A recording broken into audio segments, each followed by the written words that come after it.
ಬಿರುಕು ಬಿಟ್ಟ ಗೋಡೆಗಳು, ಒಡೆದು ಹೋಗಿರೋ ಹೆಂಚುಗಳು, ಮುರಿದು ಬಿದ್ದಿರೋ ಟೇಬಲ್ಗಳು, ಕಟ್ಟಾಗಿರೋ ಕರೆಂಟ್ ವೈರ್ಗಳು, ಆಗ್ಲೂ ಈಗ್ಲೂ ಬಿದ್ದು ಹೋಗೋ ಸ್ಥಿತಿಯಲ್ಲಿರೋ ಕಟ್ಟಡಗಳು. ಇಂತಹ ಪಾಳು ಬಿದ್ದಿರೋ ಕಟ್ಟಡದಲ್ಲಿಯೇ ಶಿಕ್ಷಣ ಪಡಿತಾರೋ ಶಾಲಾ ಮಕ್ಕಳು. ಮಕ್ಕಳ ಬಾಳಲ್ಲಿ ಚೆಲ್ಲಾಟ ಆಡ್ತಾರೋ ಅಧಿಕಾರಿಗಳು. ಇವೆಲ್ಲ ದಾರುಣ ದೃಶ್ಯಗಳು ಕಂಡು ಬರ್ತಾ ಇರೋದು ಶಿರಾನಗರದ ಶಾಲೆಯೊಂದರಲ್ಲಿ.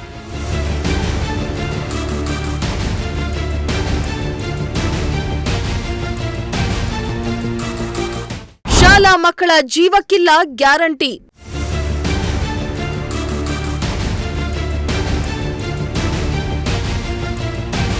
ಬಿರುಕು ಬಿಟ್ಟ ಶಾಲಾ ಕಟ್ಟಡ, ಮುರಿದು ಬಿದ್ದಿರೋ ಟೇಬಲ್.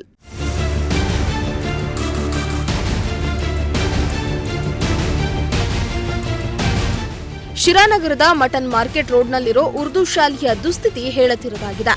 ಈ ಶಾಲೆಯಲ್ಲಿ 1 ರಿಂದ 7ನೇ ತರಗತಿಯ ಸುಮಾರು 240 ಮಕ್ಕಳು ವ್ಯಾಸಂಗ ಮಾಡ್ತಾ ಇದ್ದು, ಆದರೆ ಈ ಮಕ್ಕಳ ಜೀವಕ್ಕೆ ಮಾತ್ರ ಇಲ್ಲಿ ಗ್ಯಾರಂಟಿ ಇಲ್ಲದಂತಾಗಿದೆ.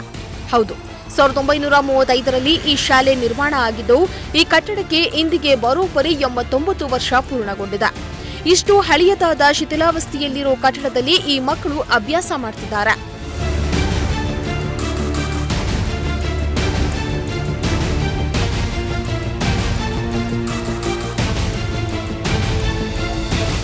ಇನ್ನು ಈ ಶಾಲೆಯಲ್ಲಿ 12 ಕೊಠಡಿಗಳಿದ್ದು, ಇದರಲ್ಲಿ 10 ಕೊಠಡಿಗಳು ಸಂಪೂರ್ಣವಾಗಿ ಶಿಥಿಲಾವಸ್ಥೆ ತಲುಪಿದೆ. ಬಹುತೇಕ ಎಲ್ಲಾ ಕೊಠಡಿಗಳ ಮೇಲ್ಛಾವಣಿ ಬೀಳುವ ಹಂತದಲ್ಲಿದೆ. ಗೋಡೆಗಳು ಬಿರುಕು ಬಿಟ್ಟಿವೆ. ಕೊಠಡಿಯಲ್ಲಿರೋ ಟೇಬಲ್ಗಳು ಮುರಿದು ಬಿದ್ದಿವೆ. ಕರೆಂಟ್ ವೈರ್ಗಳು ಡೇಂಜರ್ನಂತಿವೆ. ಇಷ್ಟೆಲ್ಲ ಸಮಸ್ಯೆಗಳು ಶಾಲಾ ಕಟ್ಟಡದಲ್ಲಿದ್ದು, ಮಕ್ಕಳ ಪ್ರಾಣಾಪಾಯದ ಅಂಚಿನಲ್ಲಿದೆ.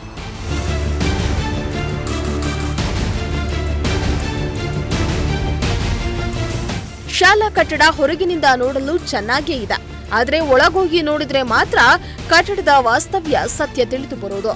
ಕಟ್ಟಡ ದುಸ್ಥಿತಿ ಪ್ರಜಾಶಕ್ತಿ ಟಿವಿ ಕ್ಯಾಮೆರಾಗೆ ಸಿಕ್ಕಿದೆ. ಇಷ್ಟಲ್ಲದೆ ಇಷ್ಟು ವರ್ಷಗಳಾದರೂ ಕೂಡ ಇಲ್ಲಿನ ಮಕ್ಕಳಿಗೆ ಮೂಲಭೂತವಾಗಿ ಬೇಕಾದ ಶುದ್ಧ ಕುಡಿಯುವ ನೀರು, ಶೌಚಾಲಯದ ವ್ಯವಸ್ಥೆ ಇಲ್ಲದಿರುವುದು ಮಾತ್ರ ಶೋಚನೀಯ. ಶಾಲಾ ಶಿಕ್ಷಕರು ಶುದ್ಧ ಕುಡಿಯುವ ನೀರನ್ನ ಹೊರಭಾಗದಿಂದ ತಂದು ಮಕ್ಕಳಿಗೆ ಕುಡಿಯುವ ನೀರಿನ ವ್ಯವಸ್ಥೆ ಮಾಡ್ತಿದ್ದಾರೆ.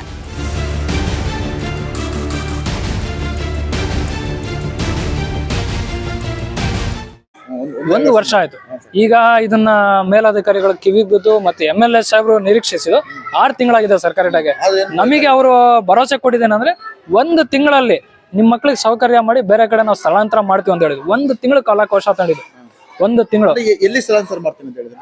ಜಾಮಿಯಾದೊಂದು ಹಳೇದು ಇದ್ದಿದೆ, ಶಾದಿ ಮಾಲ್ ಪೆಂಡಿಂಗ್ ಅಲ್ಲಿದೆ. ಅದನ್ನ ನಾವು ರೆಡಿ ಮಾಡಿಸಿ ಮಕ್ಕಳಿಗೆ ಅಲ್ಲಿ ಈಗ ಇದು ಟೋಟಲ್ ಡೆಮಾಲಿಷ್ಗೆಲ್ಲ ಆಗಿದ್ದಾರೆ. 1-2 ವರ್ಷಕ್ಕೋಸ್ಕರ ಅಲ್ಲಿ ಜಾಗ ಮಾಡ್ಕೊಡ್ತೀವಿ ಅಂತ ಹೇಳಿದ್ರು. 1 ತಿಂಗಳ ಕಾಲಾವಕಾಶ ತಗೊಂಡವ್ರು 6 ತಿಂಗಳಾಗಿದೆ. ಅದ್ರ ಬಗ್ಗೆನೂ ವಿಚಾರ ನಾವು ಮಾಡ್ತಿದ್ವಿ, ನಾವು ಓಡಾಡ್ತಿದ್ವಿ. ಈಗ ಅಲ್ಲಿ ಹೋಗಿ ವಕ್ಫ್ ಬೋರ್ಡ್ ಅವ್ರ ಹತ್ರನೂ ಮಾತಾಡಿ ಅವ್ರಿಗೆ ನಾವು ಪರ್ಮಿಷನ್ ತಗೊಂಡಿದ್ವಿ. ಸರ್ ಇಲ್ಲ, ನಮ್ಮ ಮಕ್ಕಳು ಓದ್ತಿರೋದು 2 ವರ್ಷ ಕಾಲಾವಕಾಶ ಕೊಡಿ, ಮಾಡ್ಕೊಡ್ತಾರೆ MLA ಸಾಹೇಬ್ರು ಒಪ್ಕೊಂಡಿದ್ದಾರೆ ಅಂತ. ಈಗ ಅವ್ರು ಒಪ್ಕೊಂಡು ಓಕೆ ನಾವು ಕೊಡ್ತೀವಿ ಅಂತ ಹೇಳಿದಾರೆ ಬಿಲ್ಡಿಂಗು. ಆದ್ರೆ MLA ಸಾಹೇಬ್ರು ಮುಂದುವರಿತಿಲ್ಲ ಸರ್. ಅನುದಾನ ಇಲ್ಲ ಅಂತಾರೆ. BO ಕೃಷ್ಣಪ್ಪ ಏನ್ ಹೇಳ್ತಾರೆ ಸರ್, ನಾವು ಅವ್ರಿಗೆ ಸರ್ ನಮ್ಮಿಂದ ಏನಾಗುತ್ತೆ, ನಮ್ಮ ಮೇಲ್ಗಡೆಯಿಂದ ಅನುದಾನ ಬಂದ್ರೆ ನಾವು ಮಾಡ್ಕೊಡ್ತೀವಿ ಅಂದ್ರೆ ಅನುದಾನ ಯಾವಾಗ ನಮ್ಮ ಮಕ್ಕಳು ಸತ್ ಮೇಲೆ ಅವ್ರ ತಿಥಿ ಊಟಕ್ಕೆ ಬರುತ್ತಾ, ಇಲ್ಲ ಅವ್ರ ಸಮಾಧಿ ಕಟ್ಟಕ್ ಕೊಡ್ತಾರ ಅನುದಾನ ಹೇಳಿ? ಸರ್ಕಾರ ಈ ತರ ಎಲ್ಲ ಮಾಡ್ತಿರೋದು ಸರಿನಾ? ಯಾರು ಕಾಣಲ್ಲ, ಯಾರು ನೋಡಲ್ಲ ಅಂತ. ಯಾರು ಇಲ್ಲಿರೋ ಒಬ್ರು ಸರಿಲ್ಲ ಸರ್, ಸಿಸ್ಟಮೇ ಸರಿಲ್ಲ ಸರ್. ಇಲ್ಲಿ ಸರ್ ಪೋಷಕರು ಆಲ್ಮೋಸ್ಟ್ ಎಲ್ಲಾ ಮಕ್ಕಳನ್ನು ಹೊರಗಡೆ ಕರ್ಸ್ಕೊಂಡ್ಬಿಟ್ಟಿದ್ರು.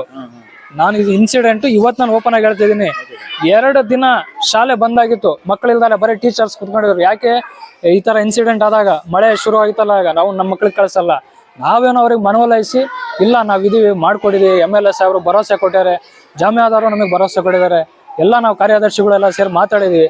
1-2 ತಿಂಗಳ ಮಟ್ಟಿಗೆ ಸ್ವಲ್ಪ ಅನುಸರಿಸ್ಕೊಂಡು ಇದು ಮಾಡಿ ಅಲ್ಲಿಗೆ ಶಿಫ್ಟ್ ಮಾಡ್ತೀವಿ. ನಾವು ಎಷ್ಟು ದಿನ ಅಂತ ಹೇಳೋಣ ಸರ್? ನಾವು ವ್ಯಕ್ತಪಡಿಸ್ತಿರೋದೇನಂದ್ರೆ, ಆದಷ್ಟು ಬೇಗ ಅನ್ನೋಕ್ಕಿಂತ ಈ ತಿಂಗಳಲ್ಲೇ ಇದನ್ನ ಟೋಟಲ್ ಡೆಮಾಲಿಷ್ ಮಾಡಿ ಆದಷ್ಟು ಈ ತಿಂಗಳಲ್ಲೇ ಮಕ್ಕಳನ್ನ ಹೊರಗಡೆ ಬೇರೆ ಯಾವ ಕಡೆನಾದ್ರು ಜಾಗ ಮಾಡ್ಕೊಡಿ.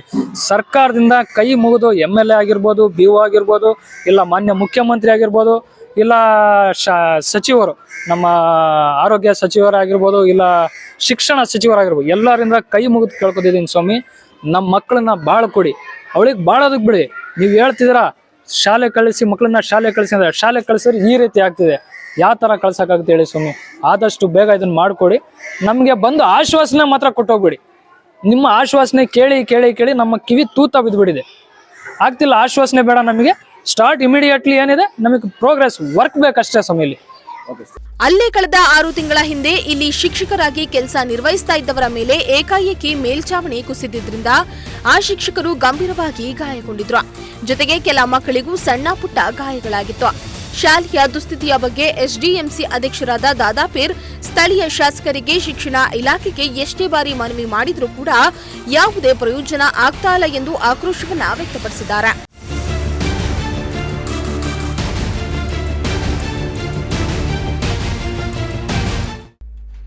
ಕಟ್ಟಡದ ದುಸ್ಥಿತಿಯಿಂದಾಗಿ ಶಾಲಾ ಶಿಕ್ಷಕರು ಪಾಠ ಮಾಡುವಾಗ ಒಮ್ಮೆ ಪುಸ್ತಕ ನೋಡಿದ್ರೆ ಮತ್ತೊಮ್ಮೆ ಮೇಲ್ಛಾವಣಿ ನೋಡುವ ಪರಿಸ್ಥಿತಿ ಇದೆ.